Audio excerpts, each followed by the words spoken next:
નમસ્કાર. ધોરણ 10 વિષય સામાજિક વિજ્ઞાન, પ્રકરણ 10 ભારત કૃષિ ભાગ 1. વિદ્યાર્થી મિત્રો, આજે આપણે વાત કરવાની છે પ્રકરણ 10 ભારત કૃષિ. હવે ભારત કૃષિ ભારત પ્રાચીન કાળથી જ આપણો દેશ એક ખેતી પ્રધાન છે. આપણી અર્થવ્યવસ્થાનો મુખ્ય આધાર એક ખેતી પર રહેલો છે. ખેતી ભારતનું એક મહત્ત્વનું સંસાધન કહીએ તો પણ ચાલે. શ્રમ શક્તિના 60% લોકો ખેતી કાર્યની અંદર જોડાયેલા રહેલા છે. હવે આપણે એની ચર્ચા આગળ કરીએ તે પહેલાં થોડી વાત કરી લઈએ કે આપણે આ પ્રકરણની અંદર શું શું શીખીશું.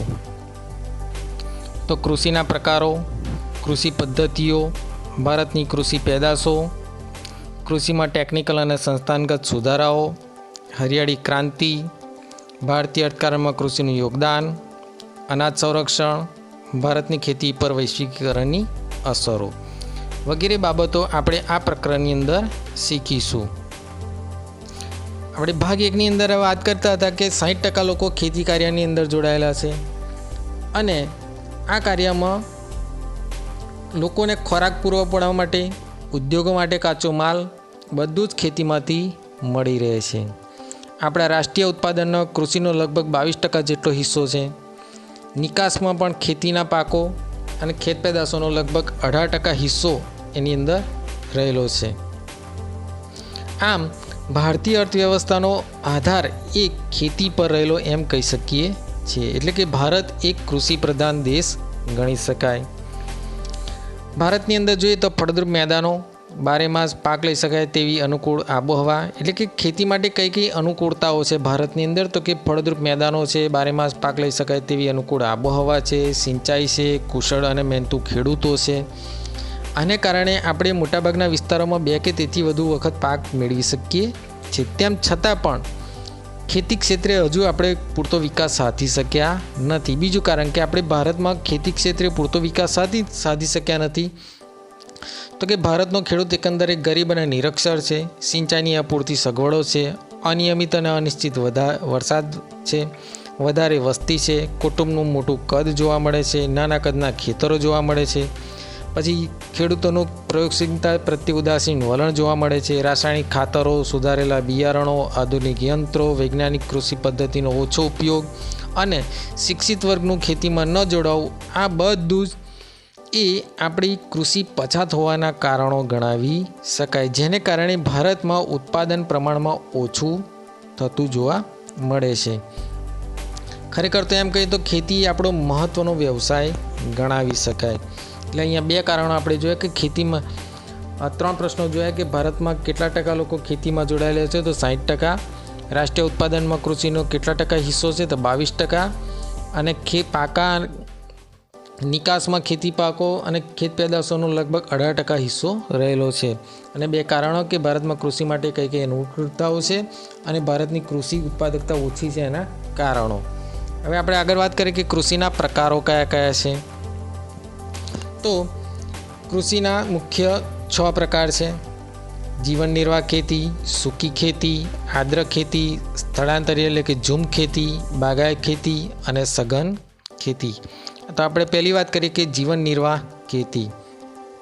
જીવન નિર્વાહ એટલે કે જે ખેતીનું ઉત્પાદન પોતાના કુટુંબના ભરણ પોષણમાં વપરાઈ જાય તે ખેતીને આપણે જીવન નિર્વાહ ખેતી કહીએ છીએ. એટલે કે આત્મનિર્વાહ ખેતી પણ કહીએ છીએ. કે ભારતની અંદર આઝાદી પછી આયોજન પંચની અને ખેત વિકાસ યોજનાઓ અમલમાં લાવવા છતાં ભારતની ખેડૂતોની આર્થિક સ્થિતિ આજે પણ પ્રમાણમાં નબળી રહેલી જોવા મળે છે. અને ભારતના મોટાભાગના ખેડૂતો પાસે બહુ નાના ખેતરો છે અને કેટલાક પાસે તો છૂટાછવાયા જમીનના ટુકડાઓ જોવા મળે છે તથા સિંચાઈની ઉપલબ્ધતા પણ અહીંયા ઓછી જોવા મળે છે. એટલે કે અહીંયા ખેત વિકાસ માટેની જરૂરી પૂરતી સામગ્રી એની પાસે નથી. ગરીબીને કારણે તેને ખેતીના આધુનિક ઓજારો, મોંઘા બિયારણો, ખાતરો અને જંતુનાશકનો ઉપયોગ કરવા પરવડતો નથી. એટલે કે એની પાસે પૈસા પૂરતા છે નહીં કે જેટલું ઉત્પાદન થાય એટલું ઉત્પાદન પોતાના કુટુંબમાં ખોરાકમાં જ વપરાઈ જાય છે. અનાજનું ઉત્પાદન પોતાના કુટુંબના ઉપયોગ જેટલું થતું હોય છે, એટલે કે બધું જ એ વપરાઈ જાય છે, જેને કારણે એ વધારાનો ખર્ચ ખેતી માટે કરી શકતો નથી. ભારતીય ખેતી આજે પણ મોટાભાગના વિસ્તારોમાં જીવન નિર્વાહ ખેતી પ્રવૃત્તિ તરીકે જ ગણાય છે. એટલે કે પહેલો પ્રકાર છે જીવન નિર્વાહ ખેતી, કે વ્યક્તિ પોતે જ પોતાનું જીવનનું બધું ઉપયોગમાં લઈ લે છે. બીજા પ્રકારની વાત કરીએ આપણે તો એ છે શુષ્ક ખેતી, એટલે કે સૂકી ખેતી. સૂકી ખેતીમાં વરસાદ ઓછો પડે છે, સિંચાઈની અપૂરતી સગવડો છે, માત્ર વરસાદ આધારિત ખેતી થતી હોય છે. એવા વિસ્તારોમાં માત્ર જમીનમાં સંગ્રહાયેલા ભેજને આધારિત એક જ પાક લેવામાં આવે છે, જેને આપણે સૂકી ખેતી કહીએ છીએ. આ ખેતીનો આધાર જમીનમાં સચવાતા ભેજ ઉપર રહેલો હોવાથી માત્ર વર્ષમાં એક જ વખત એની અંદર પાક લઈ શકીએ છીએ. જેમ કે એની અંદર તો ગુજરાતની અંદર વાત કરીએ કે જુવાર, બાજરી, કઠોળ વગેરે પાકની ખેતી થાય છે. ગુજરાતના ભાલ પ્રદેશમાં ચોમાસું પૂરું થયા પછી ભેજવાળી જમીનમાં આ રીતે ઘઉં અને ચણાનો પાક લેવામાં આવે છે. એટલે કે એને માત્ર વરસાદ આધારિત થતી ખેતીને આપણે શું કહીએ છીએ? શુષ્ક ખેતી, સૂકી ખેતી તરીકે ઓળખીએ છીએ. જેની અંદર કયા કયા પાક લેવામાં આવે છે? તો જુવાર, બાજરી અને કઠોળ જેવા પાક લેવામાં આવે છે. ગુજરાતના કયા પ્રદેશમાં આ પ્રકારની ખેતી થાય છે? તો ગુજરાતના ભાલ પ્રદેશમાં આ પ્રકારની ખેતી થાય છે. ત્રીજા પ્રકારના વાત કરીએ તો આદ્ર કે ભીની ખેતી. આદ્ર એટલે કે ભીની ખેતી. ભીની ખેતી કઈ રીતે? કે જ્યાં વરસાદ વધારે પડે છે અને સિંચાઈની સગવડો પણ વધારે છે, ત્યાં આગળ આદ્ર ખેતી થાય છે. વરસાદ ન પડે કે ઓછો પડે ત્યારે સિંચાઈ દ્વારા વર્ષમાં એક કરતાં વધુ પાક અહીંયા લઈ શકીએ છીએ. જેમ કે ડાંગર, શેરડી, કપાસ, ઘઉં, શાકભાજી વગેરે અહીંયા ખેતી કરવામાં આવે છે. એટલે કે જ્યારે આપણે નદીઓ પર બંધ બાંધ્યા છે, એને કારણે નહેરો દ્વારા આપણે પાણી મેળવી શકીએ છીએ અને પાણીનો આપણે સિંચાઈ તરીકે ઉપયોગ કરી શકીએ છીએ. એટલે એ રીતના સિંચાઈ પછી કૂવાઓ દ્વારા, ટ્યુબવેલ દ્વારા, સરોવરો દ્વારા આપણે સિંચાઈ કરીને એકથી વધુ વખત આપણે પાક મેળવી શકીએ છીએ. જેમ કયા કયા પાક? તો કે ડાંગર, શેરડી, કપાસ, ઘઉં, શાકભાજી વગેરે આપણે આદ્ર ખેતી દ્વારા આપણે પાક પ્રાપ્ત કરી શકીએ. એટલે કે કૃષિ પ્રકારોમાં જીવન નિર્વાહ ખેતી, શુષ્ક ખેતી અને ત્રીજો પ્રકાર હતો આદ્ર ખેતી. આગળ વાત કરીએ આપણે તો ચોથો પ્રકાર છે સ્થળાંતરીય ઝૂમ ખેતી. સ્થળાંતરીય ઝૂમ ખેતી એટલે કે આ પ્રકારની ખેતીમાં જંગલોને એક વિસ્તાર નક્કી કરવામાં આવે, ત્યાં આગળ જંગલોને કાપીને તેને સળગાવીને ત્યાં જમીન કરી ત્યાં આગળ ખેતી કરવામાં આવે છે.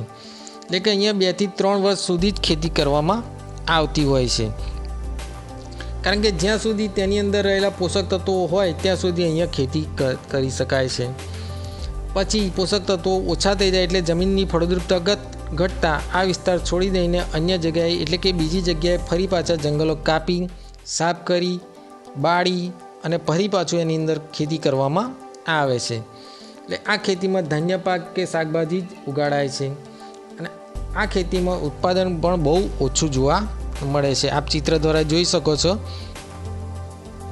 કે એની અંદર ખેતી આ રીતના છે. આગળ આપણે વાત કરીએ બાગાયતી ખેતી.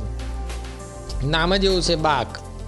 તો શેના બાગ છે? તો રબરના, ચાના, કોફીના, કોકોના, નાળિયેરીના, સફરજનના, કેરીના, સંતરાના, દ્રાક્ષના, આંબળાના, લીંબુ, ખારેક વગેરે જેવા ફળોની ખેતી આપણે બાગાયતી ખેતીની અંદર કરીએ છીએ. આ ખેતીમાં સમય એ બહુ લાંબો છે, એટલે લાંબા સમય સુધી ઉત્પાદન આપતા પાકો ઉછેરવા માટે મોટા બગીચાઓ અને વાડીઓની એની અંદર ઉપયોગ થતો હોય છે. એવી ખેતીને આપણે શું કહીએ છીએ? બાગાયતી ખેતી કહીએ છીએ. તેમાં પાકોનું સંવર્ધન ઘણી માવજત અને ચીવટપૂર્વક એની અંદર કરવામાં આવે છે. એટલે કે એની અંદર આ પ્રકારની ખેતીમાં વધારે પડતું મૂડીનું રોકાણ કરવામાં આવે છે. એની અંદર કુશળતા, તકનિકી જ્ઞાન, યંત્રો, ખાતર, સિંચાઈ, પરિરક્ષણ, સંગ્રહ, પરિવહનની પર્યાપ્તતા આ બધી સુવિધાઓ હોવી ખાસ જરૂરી છે. તે વગર અહીંયા આપણે આ પ્રકારની ખેતી કરી શકતા નથી. એટલે કે બાગાયતી ખેતી માટે બાગાયતી ખેતીમાં કયા કયા પાકો લેવામાં આવે છે? તો કે રબર, ચા, કોફી, કોકો, નાળિયેર, સફરજન, કેરી, સંતરા, દ્રાક્ષ, આંબળા, લીંબુ, ખારેક વગેરે પ્રકારના ફળોની ખેતી કરવામાં આવે છે. કઈ કઈ સુવિધા હોવી જરૂરી છે? તો કે ખેતી માટે વધુ મૂડીરોકાણ, કુશળતા, તકનીકી જ્ઞાન, યંત્રો, ખાતર, સિંચાઈ, પરિરક્ષણ, સંગ્રહાલય અને પરિવહનની પર્યાપ્ત સુવિધાઓ હોવી ખાસ જરૂરી છે. તો જ આપણે બાગાયતી ખેતી કરી શકીએ છીએ. અને સરકાર દ્વારા એના લાભ પણ આપણને ઘણા બધા બાગાયતી ખેતી કરવા માટેના લાભ પણ આપણને મળે છે. તો આગળના પ્રકારની વાત કરીએ આપણે સઘન ખેતી. તો છઠ્ઠો પ્રકાર છે. પહેલો પ્રકાર હતો જીવન નિર્વાહ ખેતી, બીજો પ્રકાર હતો સૂકી ખેતી, ત્રીજો પ્રકાર હતો આદ્ર ખેતી, ચોથો પ્રકાર હતો સ્થળાંતરી એટલે કે ઝૂમ ખેતી, પાંચમો પ્રકાર હતો બાગાયતી ખેતી અને હવે છઠ્ઠા પ્રકારની વાત કરીએ આપણે સઘન ખેતી. સઘન ખેતી એટલે શું? તો કે સઘન ખેતી એટલે જ્યાં સિંચાઈની સુવિધાઓ વધી છે, રાસાયણિક ખાતરો, જંતુનાશકો અને વિવિધ પ્રક્રિયામાં યંત્રોનો વ્યાપક ઉપયોગથી ખેતીમાં યાંત્રિકરણ થયું છે, તેને આપણે શું કહીએ છીએ? સઘન ખેતી. એટલે કે બધાનો ઉપયોગ કરીને આપણે કે જ્યાં સિંચાઈની સારી સગવડ છે, ખેડૂતમાં વર્ષમાં એકથી વધુ વખત પાક લઈ શકે છે, સારું કૃષિ ઉત્પાદન કરી શકે છે, તેની અંદર ઊંચી જાતના બિયારણો, ખાતરો, જંતુનાશકો, દવાઓ, યંત્રોનો ઉપયોગ, વધુને વધુ ઉત્પાદન મેળવે તેને આપણે સઘન ખેતી કહીએ છીએ. આ ખેતીને આપણે વેપારી ખેતી પણ કહી શકીએ છીએ. એટલે કે આ ખેતીની અંદર રોકડિયા પાકોનું વાવેતર કરવામાં આવે છે, તેમાં હેક્ટર દીઠ ઉત્પાદન પણ ખૂબ વધારો થતો હોય છે. સઘન ખેતી હેઠળ વાવેતર વિસ્તારમાં સતત અત્યારે વધારો થતો જોવા મળે છે.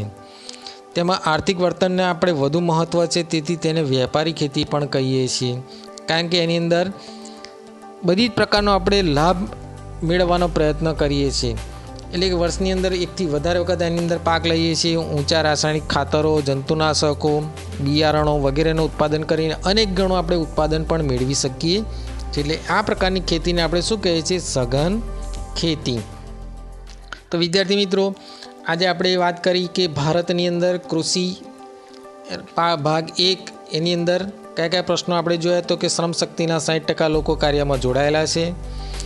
પછી કૃષિ રાષ્ટ્રીય ઉત્પાદનમાં કૃષિનો 22% હિસ્સો છે. કૃષિ પેદાશો અને નિકાસોમાં 18% જેટલો હિસ્સો છે. પછી ભારતની અંદર કૃષિ ઉત્પાદન માટેની કઈ કઈ અનુકૂળ સંજોગો છે. ભારતમાં કૃષિ ઉત્પાદન સાથે ઓછું છે એના કારણો આપણે જોયા. અને 6 જેટલા કૃષિ પ્રકારો જોયા કે જેની અંદર જીવન નિર્વાહ ખેતી, સૂકી ખેતી, આદ્ર ખેતી, સ્થળાંતરીય ખેતી, બાગાયતી ખેતી અને સઘન ખેતી.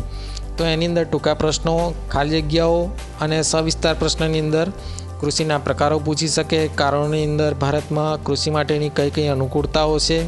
બીજું કારણ પૂછે કે ભારતમાં કૃષિ ઉત્પાદન સાથે ઓછું થાય છે, એ પણ બીજું કારણ છે. અને ટૂંકા પ્રશ્નો અને ખાલી જગ્યાઓ વગેરે આપણે જોઈ. તો ભાગ 1ની અંદર આપણે આટલું જોયું. હવે ભાગ 2ની અંદર આપણે કૃષિ પદ્ધતિઓ વિશેની વાત કરીશું. તો ભાગ 1ની અંદર આટલું. જય હિન્દ, જય ભારત.